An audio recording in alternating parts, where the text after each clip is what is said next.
Assim que criou os animais, Deus colocou todos eles juntos numa floresta. Para não interferir na administração da floresta, Deus disse que eles democraticamente votassem em quem deveria administrar a floresta. Antes, quem administrava a floresta eram os corvos. Porém, cansados de tantos desmandos, as onças se rebelaram e durante 20 anos foram elas que tomaram conta da floresta e de todos os animais, com garras de aço. Terminados esses 20 anos, as onças, exaustas de tantas críticas, entregaram para quem quisesse governar. Inicialmente seria uma raposa velha, mas por causa de um problema de saúde, a raposa velha morreu.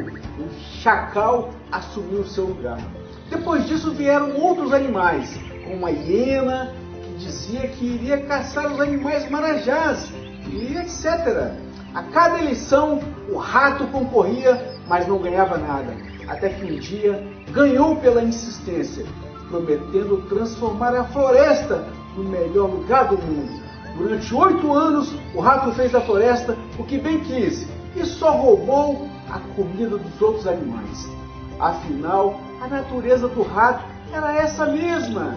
Não podendo mais ser o chefe, colocou a anta em seu lugar, mas a anta só fazia besteiras. No segundo mandato, a anta foi tirada antes do tempo e o morcego assumiu por 2 anos. Acusado de todos os roubos e comprovado que havia roubado, o rato foi preso. Mas a vida do rato não era tão ruim. Vez ou outra, recebia a visita da galinha, que tinha um cérebro pequeno e só servia mesmo para o abate. Vieram novas eleições. Os animais, cansados de tantos anos de roubalheira, votaram no leão, que ganhou a vaga.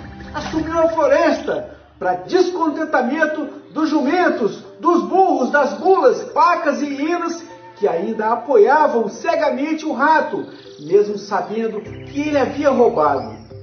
É que o rato, durante a sua gestão, dava caroços para esses animais, enquanto os frutos mesmo iam para os seus amiguinhos, ratos também. O leão começou a mudar a floresta. A comida já não desaparecia. Muitas modificações foram feitas e a floresta avançava.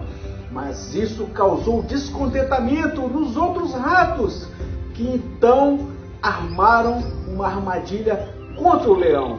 Pediram a 9 abutres que dessem um jeito de inocentar o rato, e assim eles fizeram. O rato saiu da gaiola, se dizendo o animal mais santo da floresta. Os jumentos, os burros, as mulas, as pacas e os veados fizeram uma grande festa. Enquanto o leão governava, os abutres faziam de tudo para atrapalhá-lo. Interferiam em cada decisão, mas para isso usavam um veado que a toda hora entrava com algum pedido absurdo. O leão não queria ferir as leis da floresta, mas algumas decisões foram tomadas para impedir o avanço dos ratos. E o leão consultou as onças, os patos e os pássaros sobre a possibilidade de intervir. Mas, infelizmente, as onças já não eram mais as mesmas de antes. Haviam se transformado em gatinhos medrosos. Os patos até que tentaram, mas sozinhos não poderiam fazer nada. Já os pássaros, que lástima! Não havia entre eles um líder que tivesse a coragem de uma águia, e não passavam de pombos, daqueles que cagam em tudo, não cantam e só enchem o saco. O líder das aves era um avestruz que enterrou a cabeça no buraco no chão. Deixaram o leão sozinho. Enquanto isso, os canários, cantores e os pavões, acostumados à vida fácil e a receberem os alimentos de graça, faziam propaganda contra o leão, ajudados pelos papagaios. Novas eleições vieram, os abutres deram um jeitinho de manipular o resultado e o rato foi eleito o rei da floresta novamente. E ai de quem falasse alguma coisa, um dos abutres mandava prender na mesma hora. Instalou-se uma ditadura na floresta. para a tristeza e indignação da maioria da fauna, com exceção dos burros, das antas, das mulas, dos ratos, papagaios, corvos, serpentes, abutres e pacas. O leão triste foi para uma floresta distante. Enquanto isso, o rato voltou a roubar como nunca antes. Colocou todos os animais que haviam colaborado com ele na sua administração. E esses eram os que mais faziam besteiras.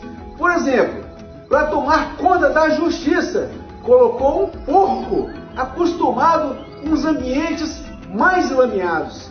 Na cultura, colocou a gralha e na economia, colocou um jumento.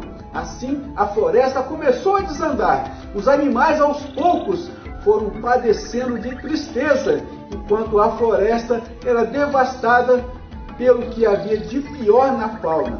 Mas Deus, olhando com tristeza tudo isso, falou: um dia, leão, você haverá de voltar, e mais forte, você vai rugir mais forte, a floresta vai reagir, e cada um dos animais que ajudou a destruir a minha criação vai pagar caro por isso. Inclusive os que te traíram ou se acovardaram. Que a minha justiça seja feita e não a dos abutres. E todos os animais se animaram, porque Deus é Deus.